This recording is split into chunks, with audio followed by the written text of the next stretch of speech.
Το καιρό εκείνο θα πληθύνει η κακία και η αγάπη πολλών θα ψυχρευτεί. Η προφητεία αυτή βρίσκει την εκπλήρωσή της στη δική μας εποχή.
Different angle as it slammed into the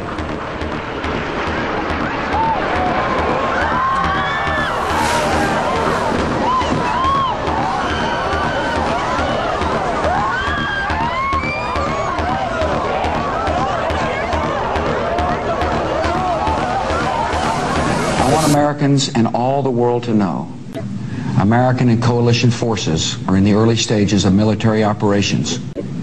On my orders, coalition forces have begun striking selected targets of military importance to undermine Saddam Hussein's ability to...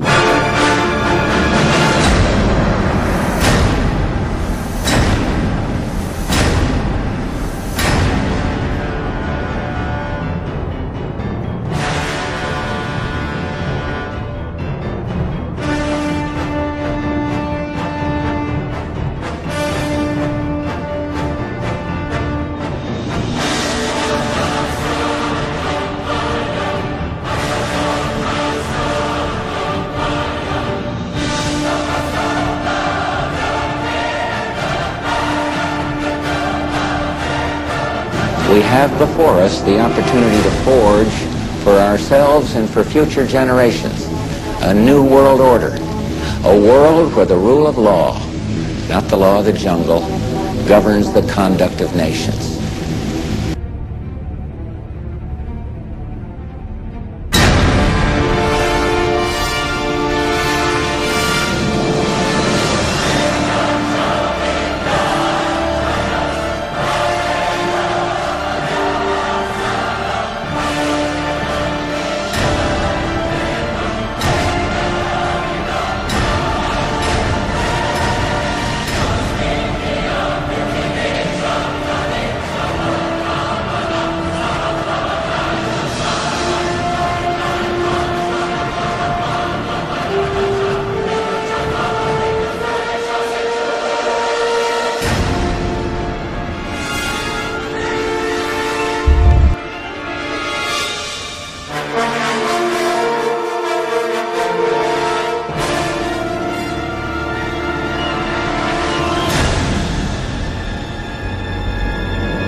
Ευτυχισμένοι κι εγώ σας λέω όλοι εκείνοι οι άνθρωποι οι οποίοι με κάθε τρόπο εργάστηκαν μέσα στην καρδιά τους για να ξυπνήσουν το νεκρό κομμάτι της καρδιάς τους και να το οδηγήσουν στη ζωή, στη σοφία, στην αγάπη. ευτυχισμένοι να είστε όλοι εσείς. Γιατί οι άνθρωποι λένε πολλά. Και εγώ σας λέω, ευτυχισμένοι είναι εκείνοι οι άνθρωποι που πιστεύουν στην ύπαρξη της ψυχής, γιατί μέσα από αυτή την πίστη θα εργαστούν λόγους καλούς, λόγους γεμάτους ζωή και πνεύμα, ώστε να επιτρέψουν στην ψυχή τους να εκφράσει τους ανώτερους λόγους που μέσα της φέρει από το Δημιουργό της.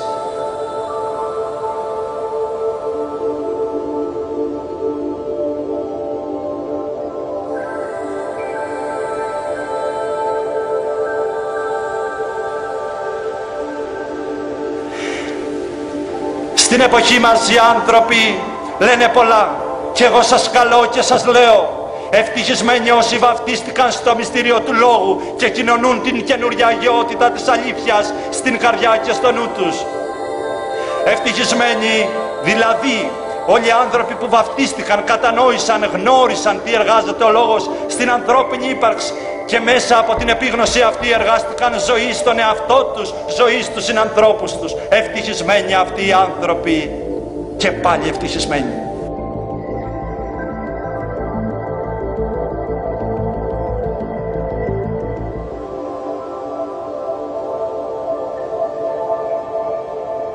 Οι ουρανοί της ευτυχίας ανήκουν στα όντα, είτε ουράνια είτε επίγεια, τα οποία προσφέρουν τον εαυτό τους και ό,τι έχουν από τη γνώση τους μέχρι το είναι τους υπέρ της ευτυχίας των ανθρώπων. Αυτά τα όντα είναι εκφραστές του Θεού, είναι ιερά όντα και καμιά δύναμη δεν μπορεί να τους σταματήσει. Χρειάζεται δύναμη για να είσαι στην αγάπη. Οι αδύνατοι προτιμούν τη δυστυχία. Η ευτυχία είναι για τις δυνατές ψυχές. Οι αδύνατοι προτιμούν να ζουν σε ένα τραυματισμένο μυαλό. Οι δυνατοί προτιμούν ένα μυαλό που θεραπεύει την καρδιά και την ύπαρξη των ανθρώπων γύρω τους.